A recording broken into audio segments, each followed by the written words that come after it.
Δεν το ήξερα. Και δεύτερον, εμείς φύγαμε με την πρόθεση για να εφαρμόσουμε το πρόγραμμά μας να δώσουμε και 1 δισεκατομμύριο στους φτωχούς ανθρώπους από την πρώτη μέρα.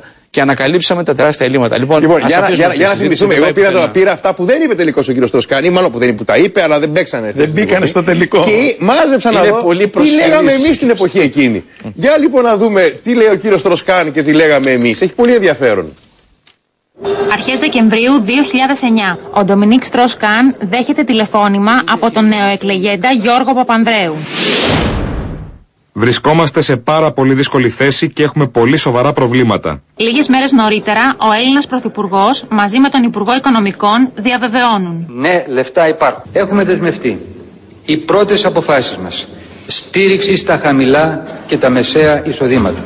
Άμεση προτεραιότητα στα πολύ χαμηλά εισοδήματα με έκτακτο επίδομα αλληλεγγύης. Οι προγραμματικές μας δεσμεύσεις, δηλαδή το πακέτο τόνους οικονομίας, που είναι με πολύ απλά λόγια να στηρίξει τους πιο ευάλωτους, να βοηθήσει τους νέους να βρουν δουλειά, να ρίξει λεφτά στην εκπαίδευση που υποχρηματοδοτείται και να αυξήσουμε τις επενδύσεις για την πράσινη ανάπτυξη, αυτά θα τα κάνουμε.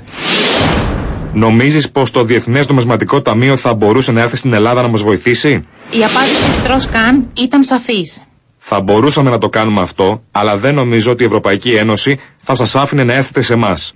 Βεβαίως, τα σενάρια για την προσφυγή μας στο IMF, στο Διεθνές Νομισματικό Ταμείο, δεν υπάρχουν.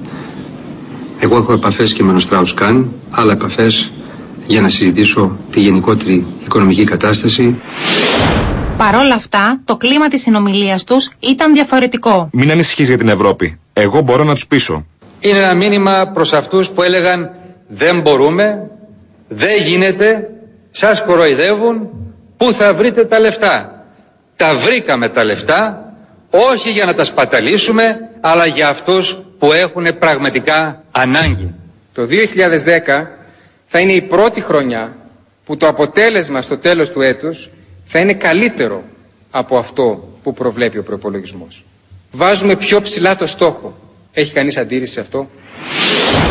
Τελικά, ο Γιώργος Παπανδρέου παραδέχτηκε. Είχες δίκιο. Η Ευρωπαϊκή Ένωση δεν με αφήνει να ζητήσω τη βοήθειά σου. Μειώνουμε τις επιχορηγήσεις διαφόρων φορέων, αλλά χρηματοδοτούμε την αύξηση του επιδόματος ανεργίας κατά 5% φέτος. Μειώνονται οι εξοπλιστικές δαπάνες και αυξάνονται όμως οι αγροτικές συντάξεις και η επιστροφή ΦΠΑ στους αγρότες. Με την αύξηση των δημοσίων επενδύσεων στο 4,2% του ΑΕΠ, επενδύουμε 10 δισεκατομμύρια ευρώ για την αναθέρμανση της οικονομίας. Πρώτα απ' όλα δεν υπάρχει περίπτωση ούτε να φύγουμε από το ευρώ, ούτε να προσφύγουμε στις ανάγκες αυτές, όπως είπατε, Διεθνές Νομισματικό Ταμείο. Δεν το έχουμε ανάγκη.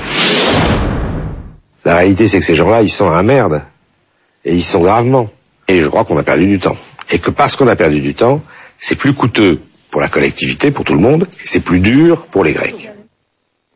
Έβαλα αυτό το βίντεο, όχι γιατί θέλω να δείξω τις αντιφάσεις που ενδεχομένως υπάρχουν ή τη διγλωσία, που πάντα μες στην πολιτική είναι ένα μέρος της, για να κρατήσω την τελευταία φράση του Στροσκάν, που λέει ότι η καθυστέρηση. Εμείς το λέμε αυτό, κύριε Πρετεντέρη, εδώ και πάρα πολύ καιρό. Γιατί είπατε ότι η Ελλάδα χρεοκόπησε, γιατί η προσφυγή στο μνημόνιο χρεοκοπία συνιστά, κύριε Χρυσοχοΐδη, τον Απρίλιο. Εσείς κερδίσατε τον Οκτώβριο. Για 2 μήνες δεν είναι ότι δεν ξέρατε. Ξέρατε πολύ καλά. Και οι αγορές σας άκουγαν την ώρα που υπήρχε τεράστιο πρόβλημα να λέτε και να τάζετε στους Έλληνες πολίτες ότι θα μοιράσετε επιδόματα. Και ξέρατε την πραγματική κατάσταση. Και όχι μόνο αυτό, ο Ευρωπαίος Πρωθυπουργός φάνηκε από το απόσπασμα αυτό ότι πρώτα προσέφυγε στο Ταμείο και όχι στην Ευρώπη, όπως μας είχε πει ο δήθεν εφευρέτης της ευρωπαϊκής λύσης. Πρώτα πήγε στο Ταμείο και μετά